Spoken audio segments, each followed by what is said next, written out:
माने कि अब ये जो सारी जंग है वो स्ट्रेट ऑफ हॉर्मूज को लेकर या फिर क्रूड ऑयल को लेकर है, जिस तरीके के पहले भी एक्सपर्ट ये कहते थे कि भाई वेनेजुएला के साथ जो हुआ वही ईरान के साथ होने वाला है, क्या असल लड़ाई असल जंग इसी चीज़ की है? देखिए, ये समझना पड़ेगा, वेनेजुएला और ईरान में ज़मीन आसमान का अंतर है। वेनेजुएला को आपने कुछ ही घंटों में उस पर कब्जा कर लिया था, लेकिन ईरान पर नाइट कब्जा, सूट में आपने प्रेसिडेंट को वहाँ हाँ, नाइट सूट में आप उठा के ले आए थे, लेकिन ईरान में ये स्थिति नहीं है।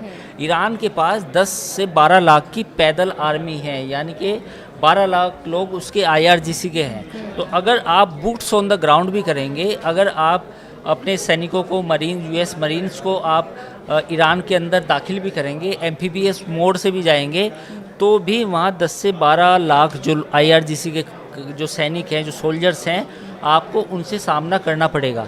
दूसरा, वेनेजुएला और ईरान में ये फ़र्क समझिए कि वेनेजुएला, ईरान के लोगों के अंदर जो एक बात है कि भाई हम मरना चाहते हैं, हम मरना पसंद करेंगे और अपने, वो उनके सिर्फ ईरान के प्रमुख नहीं थे, धर्मगुरु भी थे, इस तरह से भी तो देखा जा सकता वो भी है। और दूसरी बात, जो ईरान के जो लोग हैं, खासतौर पर IRGC के और जो बाकी लोग हैं, वो मरने के लिए तैयार हैं। तो ये वेनेजुएला वाली सिचुएशन बिल्कुल नहीं है, और मुझे लगता है कि यही मिसकैलकुलेशन अमेरिका से हुई। हाँ, तो शायद ये आप कह रहे हैं कि ट्रम्प को ये एहसास नहीं था कि जंग तो शुरू कर देंगे, इतनी लंबी भी खिंच सकती है। हाँ बिल्कुल, उनको कोई एहसास नहीं था। मुझे लगता है कि जो उनके सहयोगी थे, जिसमें स्टीव विटकॉफ, और अब माना जाता है कि उनके दामाद ने भी उनको सलाह दी, अब बाकी लोगों ने भी कहा, जो 4-5 लोग हैं, तो ये सिचुएशन उनके लिए इतनी फ़ायदेमंद नहीं रही। लेकिन अमेरिका में भी देखा हमने, कुछ वक्त पहले प्रोटेस्ट भी शुरू हो गए हैं और ट्रम्प के खिलाफ भी लोग सड़कों पर उतर आए हैं। वो कह रहे हैं कि आप हमारे टैक्स का पैसा कहाँ बहा रहे हैं, जो अफगानिस्तान में गलती पिछली सरकार ने की आप वही दोहरा रहे हैं। और आपका प्रॉमिस तो इलेक्शन में ये था ना कि किसी तरह की कोई जंग नहीं होगी,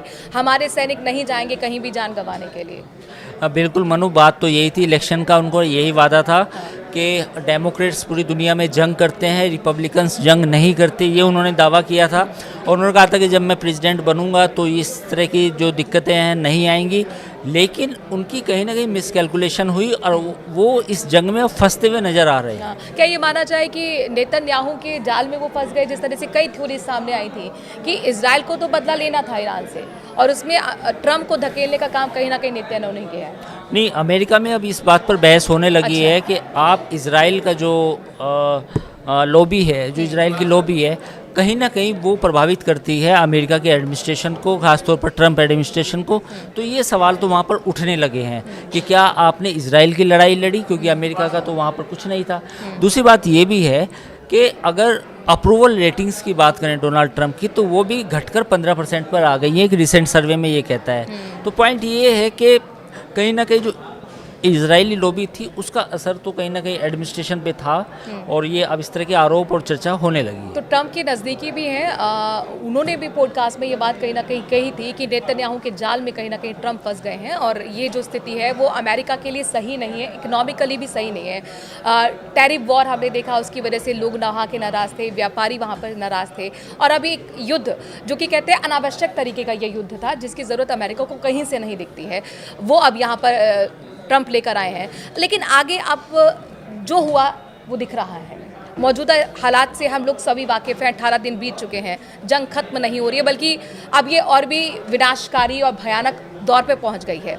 किन किन सेक्टर्स पे सबसे ज़्यादा असर पड़ेगा, अगर आम लोग इसे समझने की कोशिश करें? देखिए, शेयर बाज़ार दुनिया का कहीं भी हो उस पर असर पड़ेगा। आप भारतीय शेयर बाज़ार की बात कर लें या दुनिया के और बाकी शेयर बाज़ार की बात कर लें।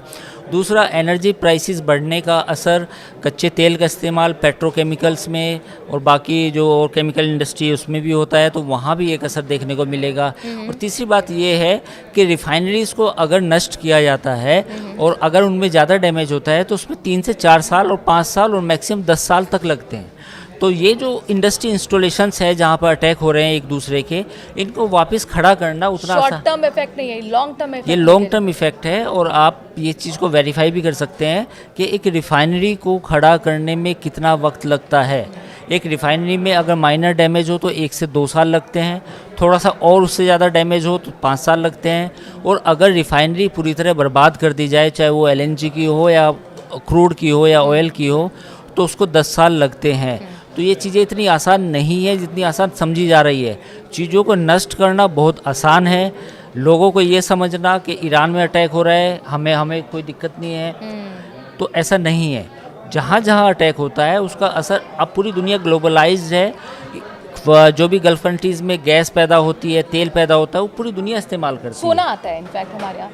हाँ, हाँ, तो रॉ मटेरियल जितने भी वहाँ से आ रहे हैं तो जाहिर तौर पर उनकी कीमत बढ़ सकती है आने वाले समय में और महंगाई आपको देखने को मिलेगी। लेकिन यहाँ पर एक चीज़ मैं आपसे और समझना चाहूँगी अंकुर जी, जिस तरीके के हालात इस वक्त बने हुए हैं, क्या ये यूक्रेन और जो रूस का हमने जंग देखा 3 सालों से चल रहा है, उतना लंबा जाएगा या आपको लगता है कि कहीं ना कहीं अब ये जाके ठहरेगा? देखिए यूक्रेन युद्ध की तो बात ही कोई अब नहीं कर रहा, वो तो युद्ध ऐसा है कि वो भूल चुके हैं लोग, ठीक है, वो तो एक भूला बिसरा युद्ध है। हाँ बिल्कुल, जो आपने कहा कि कितना लंबा चलेगा ये इस बात पे डिपेंड है कि ईरान की मदद में अगर रूस और चीन आएंगे और वो उसे पूरी तरह सपोर्ट करेंगे तो ये युद्ध 2 या 3 साल भी चल सकता है, इसमें कोई ऐसी बात नहीं। आखिर से 2-3 साल, अच्छा, ये एक स्ट्रैटेजी होती है युद्ध में कि पहले इस चीज़ को करना है, फिर उस टारगेट पर आना है, फिर इस टारगेट पर आना है। अब तक हमें ये दिखा कि टॉप लीडरशिप को ख़त्म किया गया अमेरिका इजराइल की तरफ से ईरान में। अब जो है असल लड़ाई ऑयल फील्ड पर आ गई है, चूँकि ईरान की सबसे बड़ी ऑयल फील्ड पर हमला किया गया। तो ये अब नेक्स्ट स्टेप क्या होगा, या फिर अगर ये ऑयल फील्ड पर हमला कर रहे हैं तो उसके पीछे की क्या रणनीति है, क्या पर्पस है?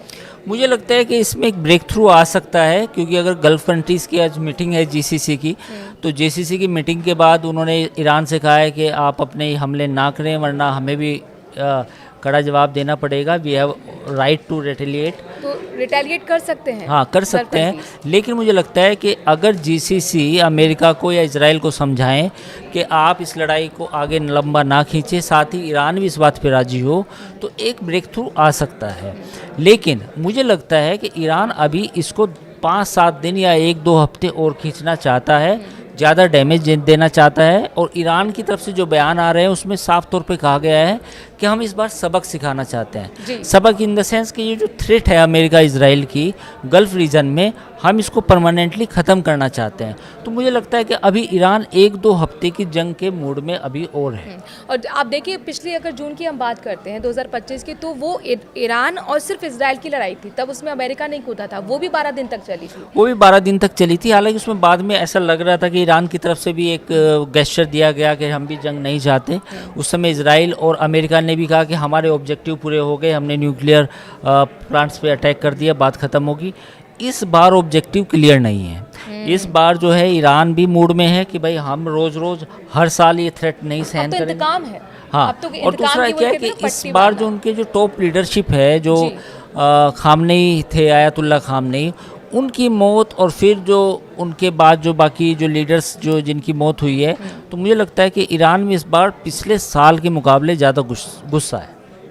बहुत बहुत शुक्रिया अंकुर जी, इस युद्ध को हमें समझाने के लिए, डिकोड करने के लिए और ये बताने के लिए कि आखिरकार ये युद्ध कब तक चलेगा, इसका असर आप पर, हम पर क्या होने वाला है। भले हम इस जंग में शामिल ना हो, लेकिन आप लोग इस युद्ध को किस तरीके से देखते हैं, कमेंट के जरिए अपनी राय ज़रूर रखिए। नमस्कार।